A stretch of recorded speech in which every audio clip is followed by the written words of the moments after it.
matière première est très capitale, d'où la recherche peut beaucoup intervenir.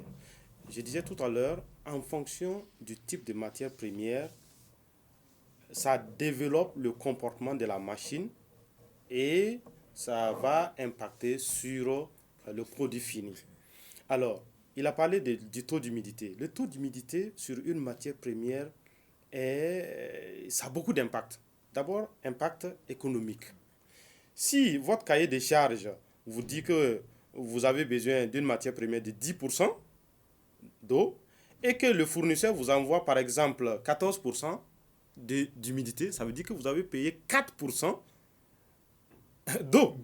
Si vous avez 1000 tonnes, vous appliquez 4% sur 1000 tonnes, vous avez acheté cette quantité en eau, vous avez jeté votre argent. Alors, cette quantité d'eau que vous avez achetée a plusieurs impacts sur votre produit.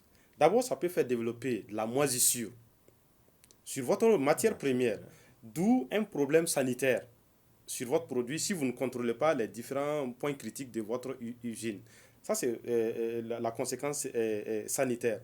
Alors, ça peut avoir des conséquences technologiques.